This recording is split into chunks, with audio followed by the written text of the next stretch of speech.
여호수아서인데요. 자, 이제 많은 분들이 들어와서 공부하고 계십니다. 이제 여호수아서인데요. 우리가 이 부분을 꼭 외우시라고 그랬죠.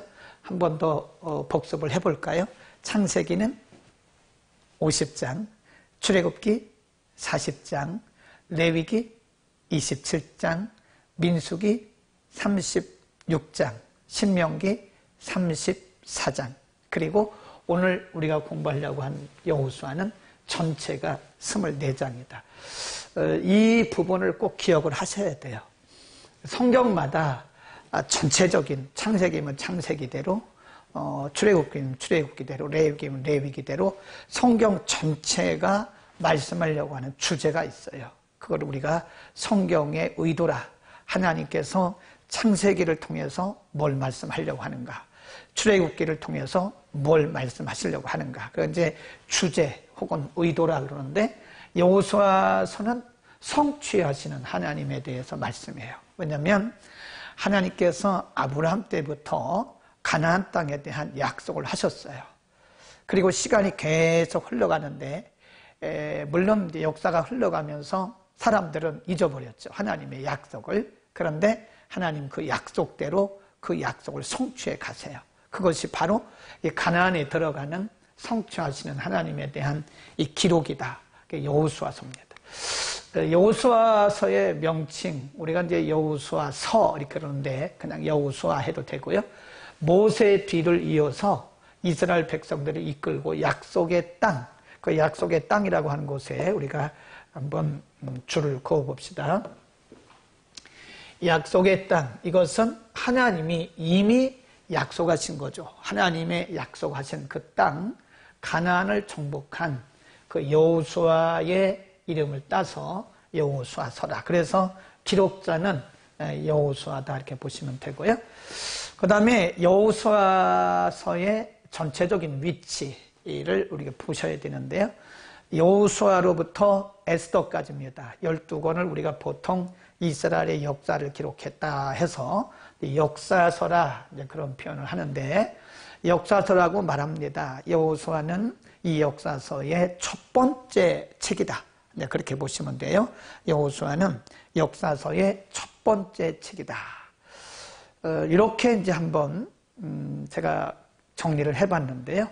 모세 오경과 역사서를 연결하는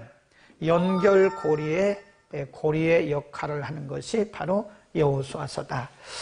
이렇게 그림을 보시면 됩니다. 물론 이 그림은 제가 이렇게 다운로드해서 만든 거예요.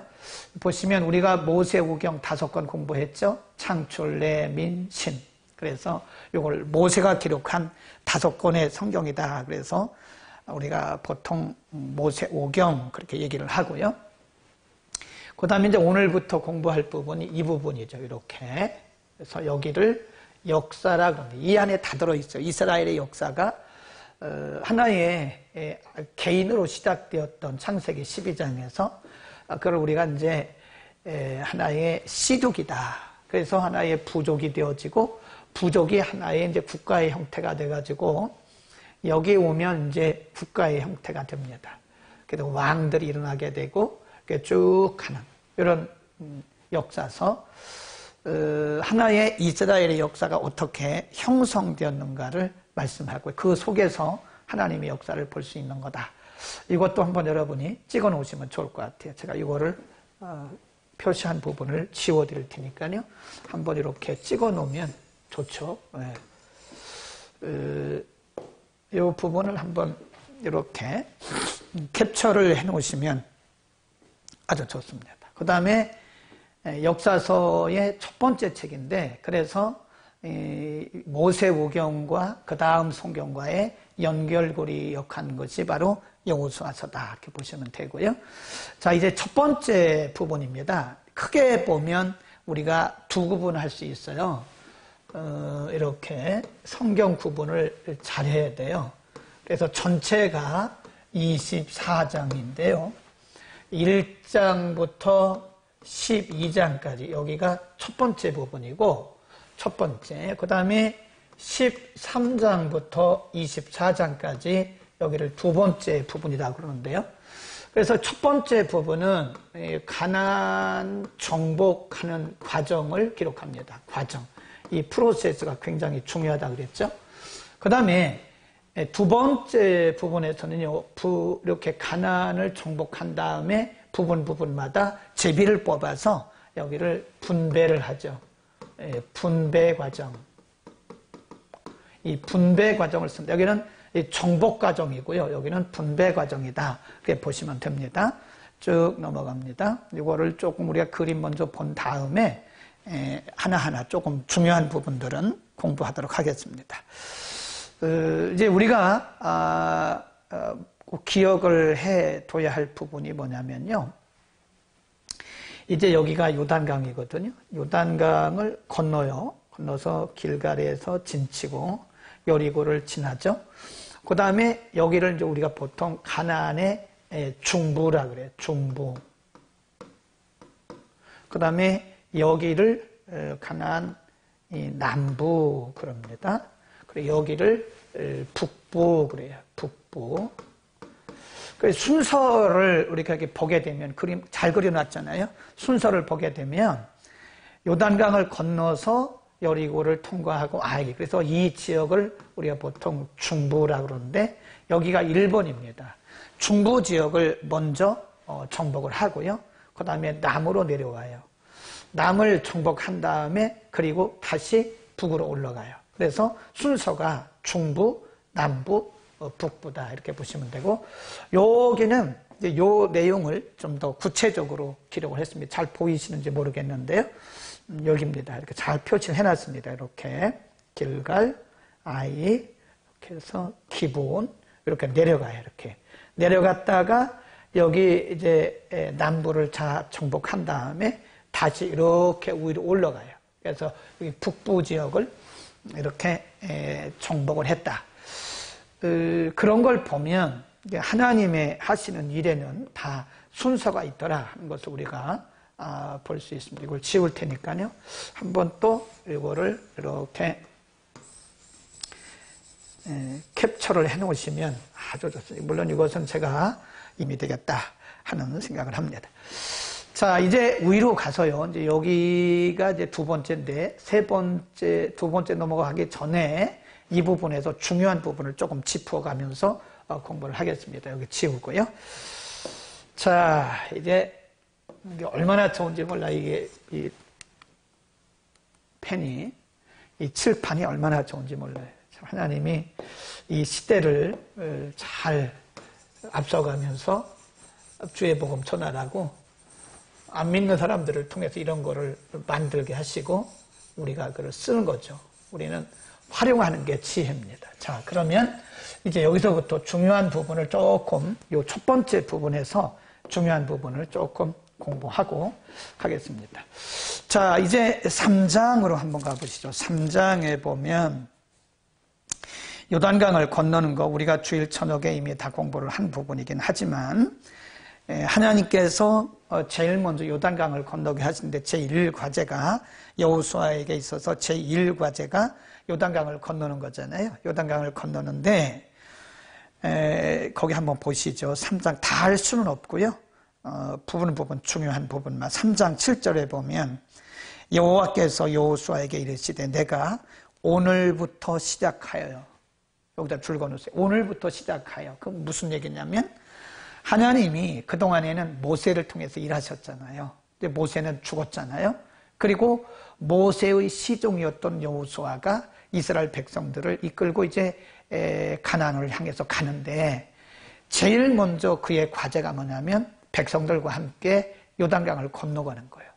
그 여호수아가 어떻게 하겠습니까?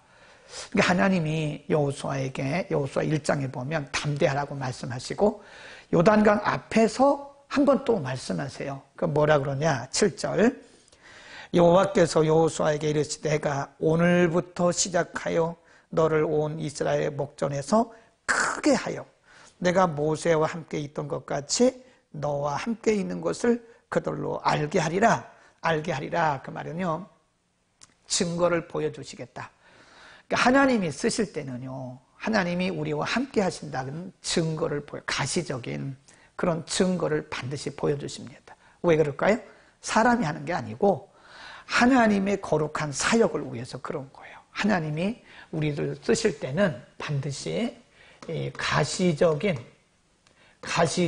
증거를 보여주세요. 여호수아가 대단한 사람인가요? 아니잖아요. 우리하고 똑같은 성정을 가진 사람인데 이스라엘 백성들을 끌고 데리고 요단강을 건너서 하나님의 약속을 성취해야 하는 위대한 사명을 맡았기 때문에 그 사명 때문에 하나님이 여호수아를 크게 하신 거예요. 그러니까 오늘날 하나님이 우리에게 일을 맡기실 때는요, 반드시 하나님이 우리와 함께 하신다고 하는 뭘 보여주세요? 가시적, 이 visible evidence, 증거를 우리에게 보여주신다. 그 다음에 15절 보면요, 요단이 몸에 거두는 시기에는 항상 언덕에 넘치더라. 궤를 맨 자들이 요단에 이르며 궤를 맨 제사장들의 발이 물가에 잠기자마자, 이 굉장히 중요한 거죠. 그들의 발이 물가에 잠기자마자 요단강 물이 탁 서는 거예요. 그러니까 신앙은 이론이 아니에요. 신앙은 행함입니다. 행함. 하나님이 분명히 여호수아를 통해서 말씀하셨어요. 언약궤를 맨 제사장들이 먼저 가게 하라. 그래요. 그래 예를 들어서 여호수아가 제사장들에게 말했어요. 그 언약궤를 맨 제사장들에게 분명히 너희가 백성들보다 앞서 건너가서 라고 말했는데 거기서 여호수아와 백성들과 제사장들이 그 구경만 하고 있는 거예요. 이론적으로만 알고 있는 거예요. 아, 하나님 한다고 그랬다고. 하나님이 요단강 가르신다고 그랬다고. 거기에 들어서라고 말했다고. 계속 그렇게 이론적으로 생각만 하고 구상만 하고 있어서는 요단강이 절대 안 갈라집니다. 그들이 하나님의 약속을 믿고 발을 이렇게 디디는 순간에 하나님의 약속과 하나님의 명령을 믿고 발을 디디는 순간에 바로 요단강이 딱 갈라졌다. 요단강 물이 멈췄다. 꼭 기억하셔야 돼요. 우리가 하나님의 말씀을 많이 아는 것으로 그쳐서는 절대 의미가 없습니다. 아무런 역사가 안 나타난다니까요. 그래서 우리가 하나님의 말씀을 듣고 알았으면 믿음으로 행동으로 옮겨야 돼요. 야고보서에 보면 행함이 없는 믿음은 뭐라 그래요? 죽은 거다. 그 자체가 생명력이 없다 그래요. 우리가 오늘 많은 말씀을 아는 것도 중요하지만요, 하나님의 말씀과 명령을 우리가 믿음으로 행동으로 옮겨야 돼요. 마태복음에 보면 그 12년 동안 혈루증에 앓던, 혈루증으로 고생했던 여인이 있잖아요. 그 여인이 마음속에 무슨 믿음이 왔냐면 내가 예수님의 옷자락에 손만 대도 낫겠다. 그런 믿음이 왔어요. 그런데 예를 들어서 그 여인이 그냥 그 마음만 가지고 있었어요. 손을 안 댔어요. 그러면 그 여인은 계속 그 병에 그냥 남아있는 거예요. 그 여인이 믿음으로 그 예수님의 옷가에 손을 대는 순간에 혈루의 근원이 말라버린 거예요. 믿음은 반드시 행함이 있어야 됩니다. 행함이 있는 믿음이 중요하다. 행함은 믿음이고 믿음은 행함이다. 굉장히 중요한 말씀. 자, 이제 4장으로 갑니다. 요단강을 건너서 하나님이 말씀하기를 19절에 보면 길갈에 진쳤고 20절에 보면 여호수아가 그 요단에서 가져온 12개의 돌을 가지고 길갈에 세우고 기념비를 세웠어요. 기념비를 세웠는데 여기는 기념비, 이거는 여호수아가 자기를 기념하기 위한 기념비가 아닙니다. 우리가 전에 말씀드렸는데요. 우리가 압살롬도 그랬고 사울도 그랬어요. 자기를 위해서 기념비를 세우는 것은 하나님과는 관계가 없어요. 이 기념비는 하나님께서 세우라고 말씀하신 거예요. 왜 그렇죠? 그 뒤에 보면 그 목적이 있습니다. 24절, 왜 하나님이 기념비를 세우라고 하셨나? 이는 땅의 모든 백성으로 여호와의 손이 능하심을 뭐하게 하며 알게 하며 너희로 너희 하나님 여호와를 영원토록 경외하게 하려 하심이라. 기념비를 세우는 이 기념비는 다르게 말하면 오늘날로 말하면 이 간증이나 똑같은 얘기예요. 간증은 기념비를 세우는 것과 마찬가지인데 간증은 우리를 드러내는 게 아니에요. 우리를 드러내는 것은 사울이 기념비를 세운 거랑 똑같아요. 압살롬이 기념비를 세우는 거랑 똑같아요. 자기 의를 드러내는 것은 하나님의 영광을 드러내는 간증이 아닙니다. 우리가 간증한다고 그러면서 내 의를 드러내는 것은 절대 그것은 기념비적 간증이 아니에요. 이것은 하나님이 세우라고 하신 기념비입니다. 그래서 하나님을 영원토록 기념하고 그리고 다른 사람들로부터 하나님이 하셨음을 알게 하기 위해서 기념비를 세운 것이다. 그러니까 우리가 간증, 기념비적 간증을 할 때는요, 항상 하나님이 높여져야 되고 하나님의 능력이 드러나도록 해야 돼요. 우리는 그림자처럼, 그림자도 남으면 안 돼요. 우리는 사라져야 되고 하나님만 남는 그런 기념비를 세워야 된다. 넘어갑니다. 5장으로 갑니다. 이제 한번 그림을 다시 한번 볼까요? 이제 쭉 여리고를 통과했어요. 가나안 아직 통과 안 했습니다. 여기 길갈에다가 기념비 세웠고 이제 여기 여리고를 이제 통과를 해야 되는데 여리고에 이르기 전에 5장을 한번 보겠습니다. 5장 14절 13절부터 볼까요? 여호수아가 여리고에 가까이 왔을 때 눈을 들어 본 적 한 사람이 칼을 빼어 손에 들고 마주 섰는지라. 여호수아가 나아가서 그에게 묻되 너는 우리를 위하느냐 우리의 대적을 위하느냐. 14절 그가 가로되 나는 여호와의 군대 장관으로 이제 왔느니라. 왜 왔을까요? 도와주러 왔죠. 그러니까 지금 길갈을 출발을 해서 여리고를 이제 통과를 해야 되는데 여리고가 보통 성읍이 아니에요.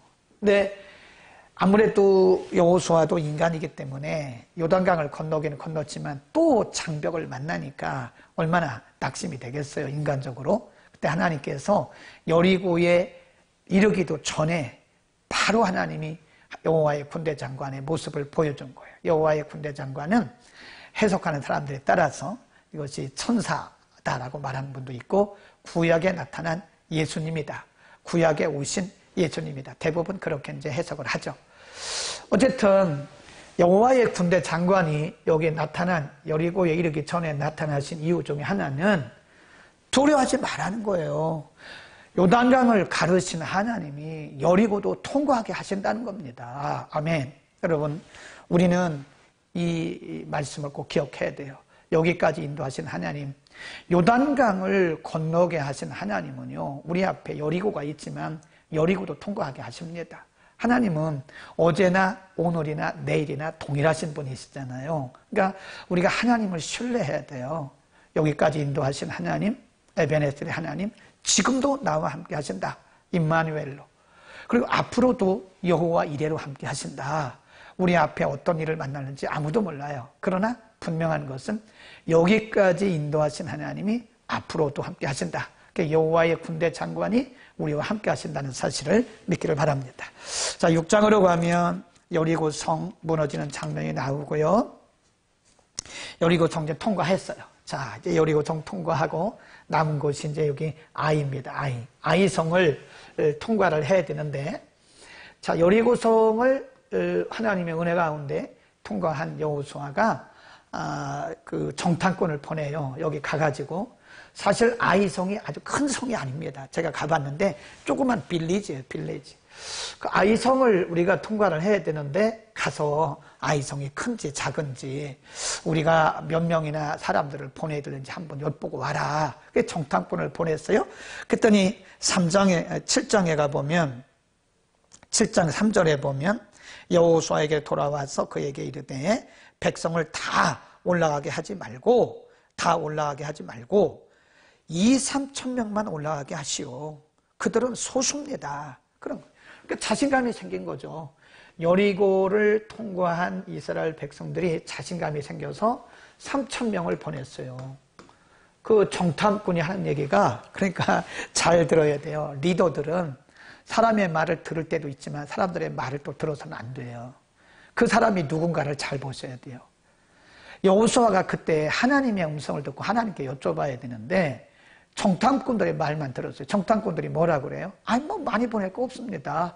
거기 뭐 조그만 빌리지인데 그저 2-3천 명만 보내시오. 그러니까 여호수아가 그 정탐꾼의 말을 듣고 3천 명만 보냈어요.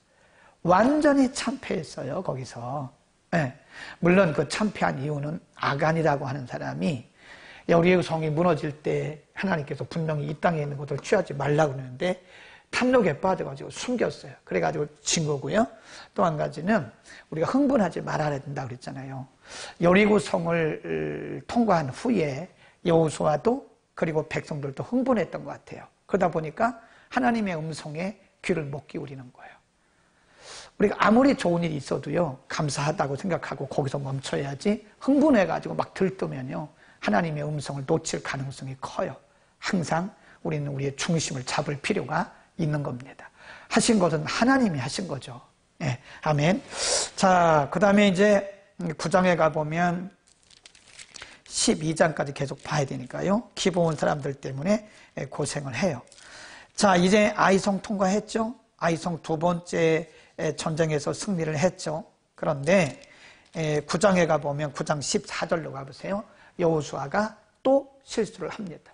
여기 기브온 사람들에게 여기서 실수를 해요.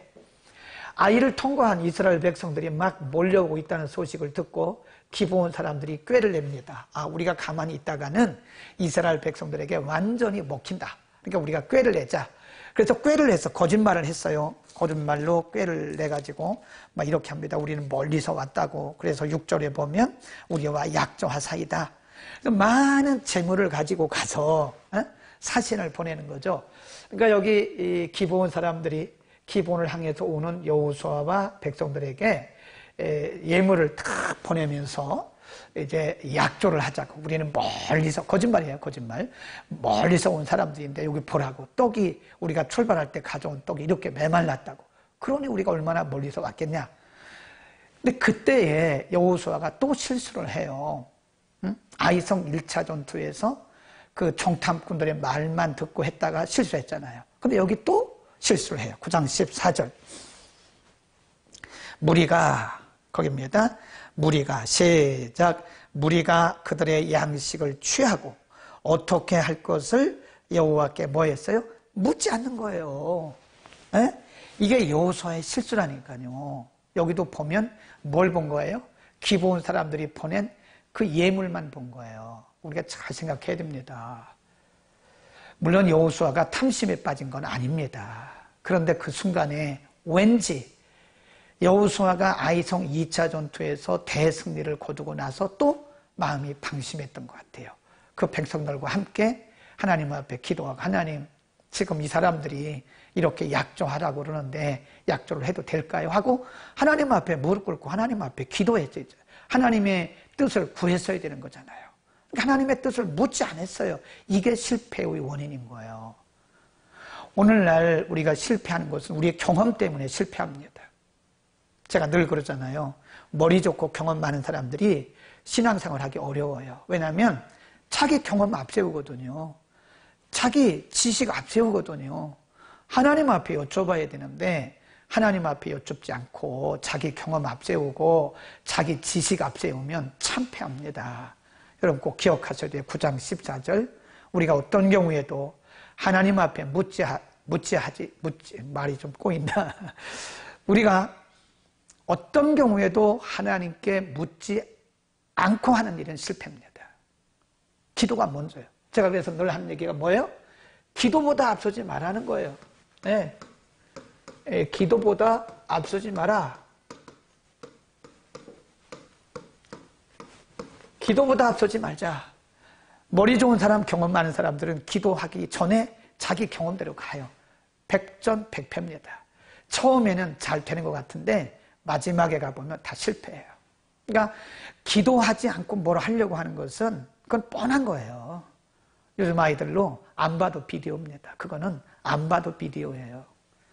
기도 안 하고 어떻게 우리가 뭘 어떻게 할 수 있어요. 그러니까 머리 좋은 사람, 경험 많은 사람 조심해야 됩니다. 저도 머리가 좋다 그러는데 지금 머리 안 좋아요. 다 내려놨어요. 하나님이 말씀하시는 대로 하는 거지 내 경험대로 하다가는 실패합니다. 우리 다 해봤잖아요. 안 됩니다. 꼭 기억하시기를 바라고요. 그 다음에 이렇게 해서 이제 여기까지 오는 장면을 기본까지 하고 여기를 통과하면서부터 이제 13장부터는요 굉장히 빠른 속도로 진행을 됩니다. 13장 넘어갑니다. 두 번째 부분 정복 이제 남부 지역을 이제 계속해서 통과를 하는 거예요. 여기를 이렇게 많이 통과를 합니다. 예, 쭉 한번 보세요. 예. 이 지역이거든요. 이거 조금 이따 설명을 하고요. 자, 여기 두 번째 부분은 이제 정복한 땅을 분배를 합니다. 분배를 하는데 제비를 뽑아요. 제비를 뽑아서 분배를 합니다.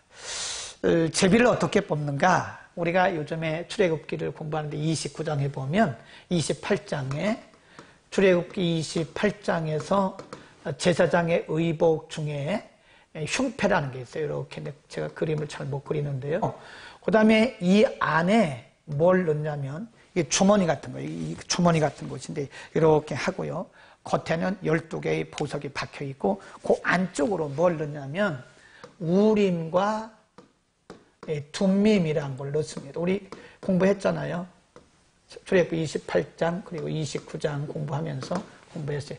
우림과 둠밈이 뭐냐면 그게 제비 뽑는 거예요. 제사장이 이 안에 넣어요. 그리고 이 우림과 둠밈을 꺼내서 하나님의 뜻이 무엇인가. 그때는 성령의 역사도 보편적으로 없었고 성경도 기록이 안 됐기 때문에 그때는 알 수가 없잖아요. 그러니까 하나님께서 우림과 둠밈 제도를 주셔서 제비를 뽑는 거예요. 그래서 이것은 철저하게 하나님께서 정하신 것이기 때문에 그 잠언에도 보면 그랬잖아요. 사람이 제비를 뽑지만 그 길을 정하시는 것은 하나님이라 그랬잖아요. 우연이 없잖아요. 그러니까 이 구약시대 이스라엘 백성들은 제비 뽑는 거에 대해서 굉장히 신성하게 생각한 거예요. 거룩한 일로. 그래서 어떤 것이 뽑히든 그들은 다 100% 순종했어요. 왜냐하면 하나님의 뜻이라고 믿었기 때문에 그런 거죠. 그래서 이제 이렇게 해서 제비를 뽑아서 분배를 합니다. 여기 13장 잠깐 볼 거고요. 이제 14장부터는 19장까지 요단 서쪽입니다. 이 요단의 동편, 여기를 잘 보셔야 됩니다. 요단 동쪽, 이렇게 보시면, 처음에, 여기입니다. 여기 잘 보셔야 돼요. 이렇게. 여기는 2분의 1이죠. 여기도 2분의 1. 왜 그렇죠? 므낫세 반지파잖아요. 반이란 말은 2분의 1이란 뜻이에요. 그래서 이쪽에 13장 여기 보면요. 요단 동편, 여기가 요단강이거든요. 동편을 먼저 분배를 합니다. 여기는 제비 안 뽑았어요. 그 다음에 여기는 제비 뽑았고 이렇게 다 분배를 하면 여기 먼저 보겠습니다. 13장에 가보면 두 지파 반에게 먼저 분배를 합니다. 13장 7절 너는 이 땅을 9지파와 분해서 반지파에게 나누어 기업이 되게 하셨더라. 8절 우리 한번 읽어보겠습니다. 므낫세 반지파와 함께 루벤 사람과 갓 사람은 요단 동편에서 그 기업을 모세에게 받았다. 이미 받았어요. 이미 받았는데 여호와의 종 모세가 그들에게 주었다. 자, 민수기로 거기다가 우리가 간지를 껴놓으시고요. 민수기로 갑니다. 자, 민수기 32장에 가보면요. 그때가 언젠가 하면 이제 다시 한번 지도로 넘어가 보고죠. 여기죠. 예. 이제 여기 있을 때 아직은 모세가 살아 있을 때죠. 모세가 살아 있을 때인데 여기 모압이죠. 여기가 모압이고 암몬인데 여기 왔을 때 이 사람들이 말하기를 두 지파 반입니다. 두 지파 반. 이 사람들이 뭐라 그러냐면 우리 안 가겠습니다. 우리 뭐 굳이 우리가 가나안 땅에 들어갈 필요가 없습니다. 우리는 여기 동편에 이쪽에 우리 뭐 이미 다 이렇게 좋은 땅 우리 가지고 있으니까 안 가겠습니다. 그럼 모세가 화가 났죠. 아니 12지파가 다 같이 요단강을 건너서 하나님이 약속하신 가나안 땅에 들어가야 되는데 그 12지파 중에서 가장 수도 많고 능력도 있는 두 지파 반이 못 간다, 안 간다는 거예요. 그러니까 모세가 화가 났어요. 뭐라 그러죠? 자, 민수기 32장 1절 민수기 32장 1절 루벤 자손과 갓 자손은 심히 많은 가축의 떼가 있었더라. 그들이 야셀 땅과 길르앗 땅을 본즉 그곳은 가축의 적당한 곳인지라 갓 자손 루벤 자손이 와서 모세와 제사장 엘르아살과 회중 족장들에게 말하여 가로되 5절 우리가 만일 당신에게 은혜를 입었으면 이 땅을 당신의 종들에게 산업으로 주시고 우리로 요단을 건너지 않게 하소서. 그러니까 굳이 지금 여기가 이렇게 넉넉한데 이 땅이 넉넉하게 있는데 우리가 굳이 뭐 요단강을 뭐로 건너가고 굳이 그 가나안 땅에 뭐로 가냐, 우리 안 가겠다. 그러니까 그때 모세가 하는 얘기가 6절 모세가 갓 자손과 루벤 자손에게 이르되 너희 형제들은 싸우러 가거늘 너희는 여기 앉았고자 하느냐. 7절 너희가 어찌하여 이스라엘 자손으로 낙심케 하여서 여호와께서 그들에게 주신 땅으로 건너갈 수 없게 하느냐. 9절 그들이 에스골 골짜기에 올라가서 그 땅을 보고 이스라엘 자손으로 낙심케 해서 했던 것을 너희가 기억하지 못하느냐. 그때 12 종탄꾼에 대한 얘기를 하면서 너희가 12지파 중에서 가장 산업도 많고 힘도 있고 능력도 있는데 만일 너희가 안 가면 다른 형제들 다른 지파들 낙심하지 않냐. 아니 너 그래서는 안 된다. 그 책망받았어요. 그래서 그때 마음을 돌이키고 이 사람들이 함께 요단강을 건넜고 지금 가나안 정복에 동참했던 거예요. 그러니까 여호수아가 그때 일을 기억하고 이 사람들에게 먼저 동편 땅, 그때 이들이 차지하려고 했던 이 동편 땅을 먼저 주는 겁니다. 기억하세요? 그래서 먼저 동편을 이렇게 분배를 한 거다. 꼭 기억을 하시기 바랍니다. 그래서 여기 므낫세 반지파, 갓지파, 루벤 지파 이 사람들에게 먼저 여기를 주었다. 13장으로 갑니다. 그래서 그런 겁니다. 꼭 기억하셔야 돼요. 13장 8절에 므낫세 반지파와 함께 루벤 사람과 갓 사람은 요단 동편에서 그 기업을 모세에게 받았는데 여호와의 종 모세가 그들에게 준 것은 이러하다. 그러면서 이제 쭉 나옵니다. 나머지는 이제 좀 빨리빨리 나가겠습니다. 이것이 이제 같은 그림인데요. 위에는 이렇게 낙서를 했기 때문에 이렇게 낙서는 아니죠. 필기죠. 필기. 이렇게 해서 조금 다르게 같은 내용입니다. 그래서 이렇게 동쪽 먼저 받았고 다 제비를 뽑은 겁니다. 제비를 뽑아서 이렇게 여기 보면 이렇게 제비를 뽑아서 다 이렇게 갔다. 이렇게 보면 유다 지파가 꽤 많은 땅을 받았죠. 그리고 여기 보면 그 므낫세 반지파 이렇게 동쪽 서쪽으로 굉장히 많은 땅을 받았죠. 그런데 이제 중요한 것이요. 제비를 사람이 뽑지만 결정은 하나님이 하신다고 그랬잖아요. 하나님께서 이렇게 많이 분배를 하신 데는 이유가 다 있는 거예요. 반드시 알아야 돼요. 하나님께서 이렇게 많은 어떤 지역은 이렇게 조금밖에 없어요. 네. 뭐 수불론 지파 이 정도밖에 없어요. 베냐민 지파도 이거밖에 안 돼요. 근데 몇 배입니까? 몇 배. 갓 지파, 므낫세 반지파 엄청나요. 유다 지파는 엄청나게 많아요. 몇 배예요, 몇 배. 10배도 더 된다니까요. 이렇게 많이 주실 때는 하나님이 그들을 통해서 하실 일이 있는 거예요. 꼭 기억해야 됩니다. 제비를 뽑아도 그 하나님이 정해주신 거거든요. 그러니까 오늘날도 마찬가지 하나님께서 우리 각 개인에게 여러 가지 은사와 또 재물의 복이라든지 여러 가지 이렇게 나눠주세요. 그것은 하나님이 하신 거예요. 우리가 잘나서 얻은 게 아니에요. 은사, 우리가 기도해서 얻은 게 아닙니다. 착각하지 마시고. 재물, 우리가 능력이 있어서 얻은 게 아니에요. 하나님이 분배해 주신 거예요. 크면 큰 대로, 작으면 작은 대로. 여기는 우열이 없다 그랬잖아요. 하나님께서 우리에게 나눠주신 건데 하나님께서 이렇게 많이 주실 때는 하나님의 이유가 있는 거예요. 그래서 항상 제가 뭐라고 얘기를 하냐면 축복은 뭐와 연결됐냐면 이 사명과 연결됐습니다. 미션과 항상 연결됐어요. 블레싱. 이 축복은 항상 사명과 연결된다. 그러니까 많이 받은 것을 자랑하면 안 돼요. 하나님이 그만큼 주실 때는 나를 통해서 재채기가 나서 좀 이쪽으로 피해서 재채기를 했습니다. 하나님께서 많이 주실 때는 내가 잘나고 내가 남들보다 탁월하고 능력 있어 많이 주신 게 아니에요. 하나님께서 므낫세 지파가 더 탁월해서 시므온이나 유다 지파가 더 탁월해서 더 많이 주신 건 아니에요.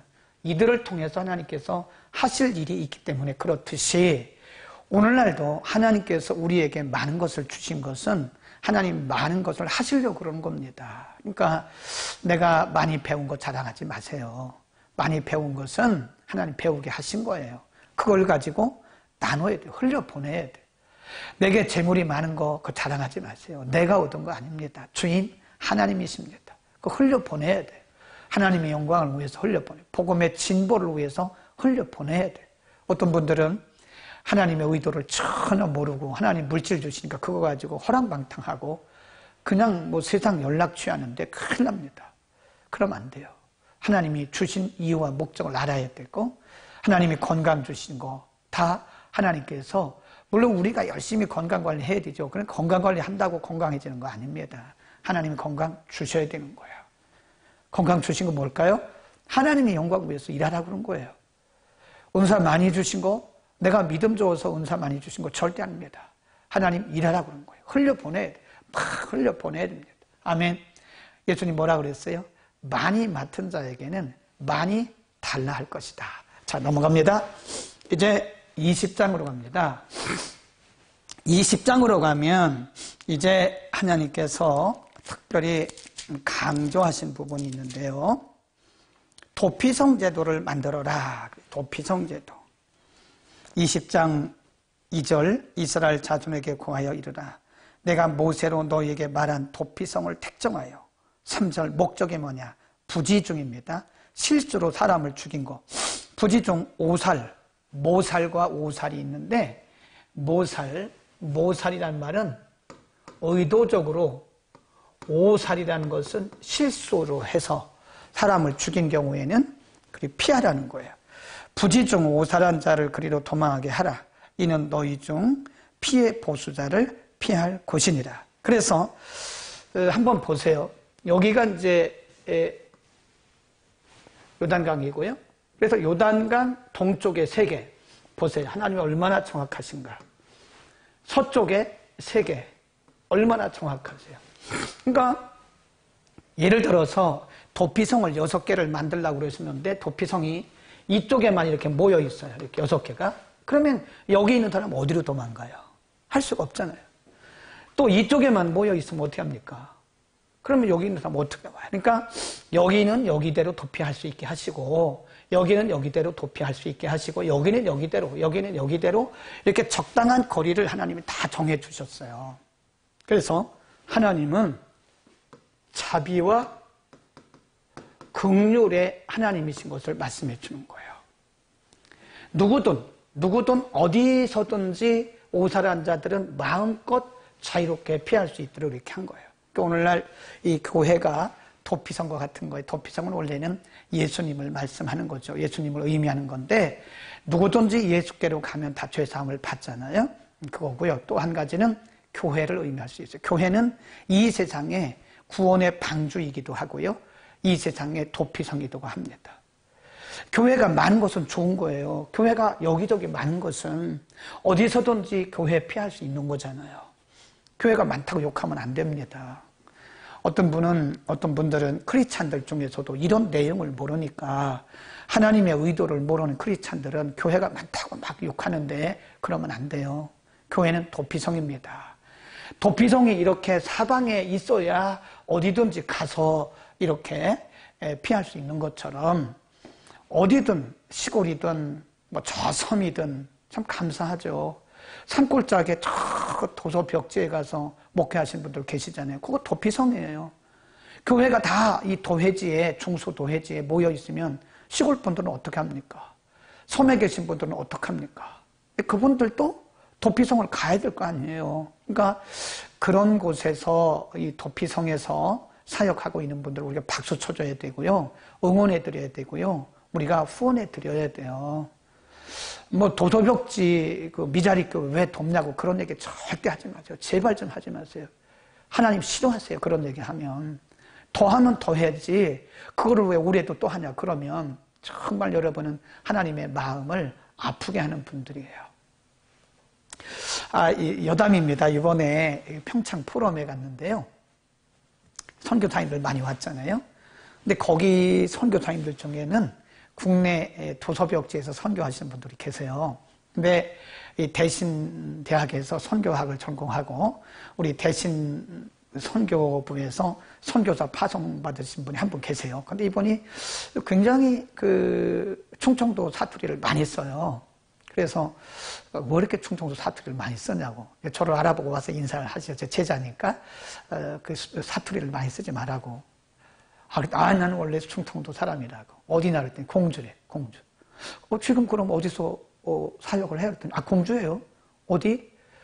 그랬더니 너무 놀란 거죠. 이정량 권사님.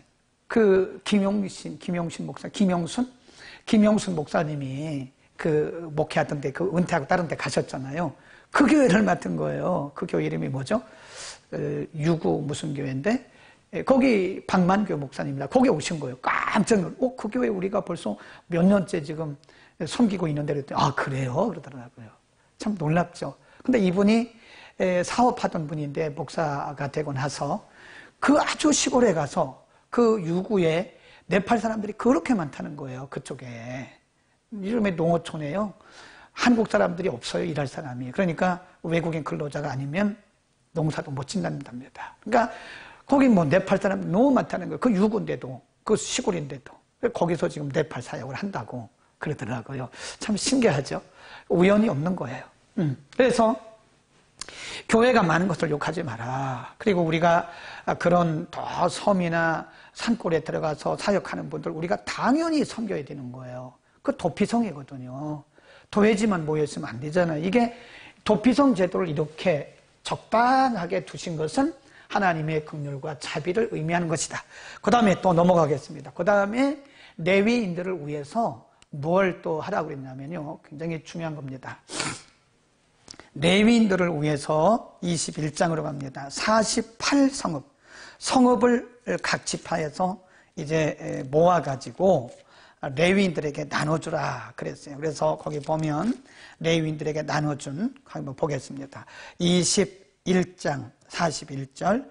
레위 사람의 이스라엘 자손의 기업 중에서 얻은 성읍이 모두 48성읍. 줄거 놓으세요. 48성읍이요. 이 각 성읍의 사면에 들이 있었고 모든 성읍이 다 그러하였더라. 43. 여호와께서 이스라엘의 열조에게 맹세하사 주마하신 온 땅을 이와 같이 이스라엘에게 다 주셨으므로 그들이 그것을 얻어 거기 거하였다. 그랬습니다. 보세요. 자, 이게 여기입니다. 제가 한번 또 지워볼게요. 참 하나님이 기가 막히세요. 그러니까 레위인들에게는 그 분배가 없어요. 분깃이 없습니다. 레위인들에게는 분깃을 주지 말라고 그러셨어요. 그리고 어떻게 했느냐? 레위인들은 제비를 안 뽑았어요. 그리고 분깃도 없어요. 그 대신에 뭐 하라고 했냐면 각 지파에서 모아라. 모아가지고 레위인들에게 나눠줘라. 이것이 여기 파란 점 있잖아요. 이게 48개입니다. 여기 보면 48개 성읍을 각 지파에서 모았어요. 각 지파에서 여기 보겠습니다. 이렇게 보시면 여기 보세요. 유다, 시몬, 베냐민 지파에서 13성읍을 드렸고요.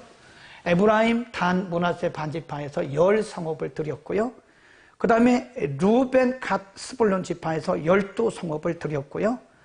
이사갈, 라셀, 납달리, 바산에 있는 므낫세 반지파에서 13성읍을 드렸어요. 이들이 성읍을 다 드린 거예요. 누구를 위해서? 레위 자손을 위해서 드린 거예요. 그거를 적당하게 이렇게 이제 분배를 한 겁니다. 보세요. 이렇게. 이 빨간 거는 아까 말했던 도피성이고요. 이 파란 점들은 이게 다 레위인들을 위해서 각 지파에서 드린 48개의 성읍입니다. 아니, 하나님이 얼마나 참 공의로우신 자비로우신 분이신가요? 레위인들은 하나님만 보고, 오늘날로 말하면 목회자예요. 전임 목회자, 전임 사역자들은 하나님만 보고 가는 자예요. 우리가 무슨 돈을 법니까? 사업을 합니까? 그러니까 성도들이 드리는 헌금을 통해서, 또 어떤 분들은 또 성도들이 드리는 헌금이 다 목사님이 가져가는 줄 아는데 그거 아닙니다. 절대 아닙니다. 그 중에 일부만 사례비를 받는 거예요. 그렇게 하는 거다. 그래서 각 지파가 모아가지고 레위 사람들을 책임을 진 거예요. 이거 찍어 놓으세요. 얼마나 좋은지 모릅니다. 참 중요해요. 하나님이 공의로우신 분이시고 자비로운 분이시기 때문에 하나님이 이들에게 분깃을 주지 않는 대신에 각 지파에서 나눠서 이렇게 드리라고 말씀했어요. 자, 이제 그리고 넘어갑니다. 이제 좀 넘어가 보겠습니다. 이렇게 보시면 되고요. 여기 이렇게 보세요. 많이 냈죠. 루벤 지파 이게 많이 냈죠. 12지파 12개의 성읍을 냈잖아요. 여기도 많이 냈잖아요. 많이 내자. 많이 받은 사람 많이 내야 돼요. 많이 내야 됩니다. 여기 보세요. 많이 내잖아요. 그러니까 오늘도 하나님이 우리에게 수입을 많이 주시면 하나님께 당연히 11조 드리고요. 흘려보내야 돼요. 많은 분들에게 막 흘려보내야 됩니다. 그거 내 거 아닙니다. 그거 그냥 막 쌓아놓지 마세요. 내 거 아닙니다. 꼭 보셔야 돼요. 자, 그 다음에 이제 마지막 부분. 여호수아를 기록한 목적이 뭐냐. 하나님께서 아브라함에게 주셨던 약속의 성취되는 과정. 제가 항상 강조하잖아요. 이 과정, 프로세스를 무시하면 안 돼요. 하나님은 항상 과정을 통해서 일하시는 겁니다. 과정을 보여줌으로써 하나님께서 언약을 성실하게 지키신다는 것을 확인시켜 준 겁니다. 그리고 또 뭐예요? 장래에도 하나님께서 그렇게 약속을 지키실 것을 믿으라 하고 미리 이들에게 증명, 보증해 주신 거죠. 여호수아서는 모세 오경에서 시작된 선민의 역사가 이스라엘이죠. 선민의 역사가 어떻게, 이게 중요합니다. 지속적으로 발전되어 가는가를 보여준다. 하나님의 역사는 지속성이 있죠. 우리가 보면 하나님께서 아브라함에게 너의 몸에서 날 씨가 너의 후손이 되리라고 말씀했어요. 그런데 시간이 가도 애가 안 생기는 거예요. 5년이 가도 10년이 가도 15년이 가도 20년이 가도 애가 안 생기는 거예요. 그러니까 아브라함이 때로는 낙심도 했죠. 그러니까 아브라함의 아내가 우리는 안 될 것 같으니까 차라리 여종을 통해서 낳으라고. 그래서 이스마엘 낳지 않았어요. 하가를 통해서. 근데 그거하고 상관없이 하나님은 25년 만에 아브라함에게 약속하신 그 약속을 이루세요. 25년 만에. 그러니까 하나님은 인간이 볼 때는 이 과정을 보면 인간이 볼 때는 아닌 것 같은 게 많다 이거예요. 그러나 그럼에도 불구하고 하나님의 역사는 이렇게 계속 지속되고 있다는 것을 우리가 알아야 돼요. 그러니까 제가 항상 강조하는 것이 뭐냐면 한 단면만 보고 결론 내리지 말아야 해요. 아직 결론 안 났어요. 우리 인생의 결론은 하나님이 내시는 겁니다. 그러니까 이것이 실패다, 성공이다. 우리가 말하는 것은, 우리가 그것을 결론 내리는 것은 하나님 앞에 큰 죄를 짓는 거예요. 하나님의 영역을 우리가 지금 침범하고 있는 거예요. 그건 하나님의 영역입니다. 결론은 하나님이 내리시는 거지 우리가 하는 게 아니에요. 그러니까 지금 되어져 가는 일들을 보고 이것이 성공이다, 실패다, 됐다, 안 됐다, 좋다, 나쁘다를 절대 말하지 말아요. 우리가 사람을 볼 때도 한 단면만 보고 사람을 나쁜 사람 이렇게 말하면 안 돼요. 하나님이 그걸 얼마든지 변화시켜서 하나님의 사람으로 만들 수 있는 거예요. 그러니까 항상 결론 내리지 말자 이겁니다. 아멘. 자, 지속적으로 발전시켜 가시는 걸 우리가 보여준다. 그 다음에 이 굉장히 중요한 부분인데요. 이 부분을 우리가 잘 알아야 됩니다. 여호수아를 통한 신약적 해석입니다. 복음적 해석인데요. 여호수아는 예수님이 오시기 전에 기록된 성경이지만 여러 부분에서 예수님을 예표하고 있습니다. 백성들을 안전하게 인도한 여호수아는 승리를 이끄시는 그리스도를 상징해요. 그러니까 원래 예수란 말이요, 제수아, 여호수아라는 말, 여호수아라고 하는 단어에서 온 거예요. 그러니까 여호수아는 누구냐? 예수님, 우리 인생을 성공적으로 이끌어 가시는 예수님을 상징적으로 예표하고 있는 것이다. 매우 중요한 겁니다. 5장에 기록된 여호와의 군대 장관은 아까 말씀드렸잖아요. 그의 백성들을 위해서 대신 싸우시는 그리스도를 예표하는 것이다. 2장에 기록된 라합의 창에 들이온 붉은 줄 있죠? 붉은 줄은 바로 그리스도의 보혈을 통한 구원을 상징하는 것이고, 8장에 에발산과 그리심산이 있는데 이것은 이 세상을 구원하시고 뿐만 아니라 축복하시기 위해서 오신 그리스도를 예표하는 것이다. 뿐만 아니라 이스라엘 백성들이 요단강을 건너 가나안 족속들을 물리치고 그 땅을 차지한 것은 굉장히 중요합니다. 이 땅에 살고 있는 성도들이 그리스도의 능력으로 사단의 세력을 물리치고 승리하고 결국은 영원한 하나님의 나라, 이 가나안이에요. 그러니까 우리가 요단강 건너가 만나리 그러잖아요. 그래서 이 애굽에서 나오는 것은, 출애굽이라고 하는 것은 죄로부터의 구원을 상징한다. 광야는 이 세상을 상징한다. 요단강을 건너서 가나안에 들어가는 것은 우리가 이 세상의 삶을 정리하고 하나님의 나라, 천국에 들어가는 것을 상징한다. 그렇게 보는 거예요. 그래서 가나안은 영원한 우리의 천국, 우리가 들어갈 영원한 나라를 의미하는 것이다. 이해하시겠죠? 그렇게 보시면 됩니다. 영적으로 그렇게 해석을 하면 됩니다. 그래서 우리가 사단의 세력을 물리치고 승리하고 결국은 영원한 하나님 나라에 들어갈 것을 우리에게 의미하고 있는 것이다. 이해하시겠죠? 그렇게 해서 우리가 오늘 여기까지 공부를 했습니다. 쭉 보시고요. 자, 여기 이제 여러 가지 말씀을 쭉 드렸는데 그런 분들은 잘 캡처를 해 놓으시면 좋고요. 얼마나 세밀하게 역사를 하시는지 모릅니다. 이 부분 하나만 하고 마치겠습니다. 그래서 지우고요. 그래서 이제 이 부분들이 사실은 우리가 이제 과정으로 하나의 요단강을 건너서 가나안에 들어가는 이제 과정이었잖아요. 과정. 그런데 여기 보면 저는 이렇게 생각해요. 아까도 말씀드렸듯이 하나님께서 요단강을 건너서 가나안에 들어가는 과정, 프로세스를 굉장히 중요시 여긴 거는 이게 사실은 하나하나가 다 간증이에요. 이게 하나하나가.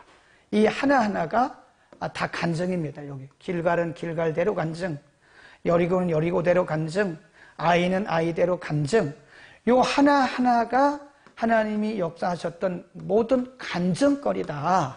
간증입니다. 그래서 우리의 인생에 있어서 하루하루가 하나님의 역사의 현장입니다. 간증이에요, 간증. 간증이란 말은 영어로 테스티머니라고 그러거든요. 그러니까 매일매일 우리가 살아계신 하나님을 경험해 가는 거예요. 그러니까 간증은 꼭 좋은 일만 간증은 아니잖아요. 성공한 것만 간증은 아니잖아요. 실패한 것도 간증이에요. 넘어진 것도 간증입니다. 실패 속에서, 간증 속에서, 우리의 그 질병 속에서 하나님이 우리를 어떻게 인도하시고, 간증 아닙니까? 그러니까 이게 다 간증이라는 간증. 하나님이 역사한 것들을 다 기록한. 그래서 우리가 사실은 이 한 부분 한 부분을 절대로 무시할 수가 없는 것이다. 아멘. 오늘 여기까지.